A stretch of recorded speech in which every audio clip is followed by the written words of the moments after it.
Good morning mga kabutil. Pakita ko na po sa inyo ang tanim na balatong ng kapitbahay ko. Ayan. Mga kabutil, ayan. Ang gaganda na po ng mga balatong. Malapit na mga kabutil na anihin. Ayan po. Salamat sa Diyos at hindi po lumakas ang hangin dito. At hindi na po masyado lumakas ang ulan. At least mapapakinabangan po siya na maayos mga kabutil. Sulit po ang pagod. Opo, pag gaganyan makikita mo ang mga tanim ay maganda at maraming bunga. Ayan po. Solved na po mga kabutil. Nawa, wala na pong tumama na bagyo sa atin. At yung malakas na ulan at malakas na hangin mga kabutil.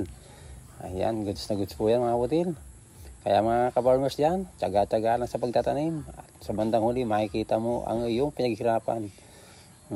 Nakakatanggal ng pagod, di ba mga kabutil? Kapag nakita mo, tapos ganyan pa ang tanawin.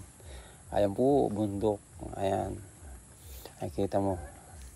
Pero madilim pa po ang langit. Nawa mga kabutil, laging tayo mag-iingat sa ating mga ginagawa. Kagandang pagmasdan, nakakapag-relax. Ito po yung kabutil, lagi nagpapasalamat sa inyo at nagpapaalala, laging kayo mag-iingat. Salamat sa inyong panonood mga kabutil, lagi kayo mag-iingat. God bless all.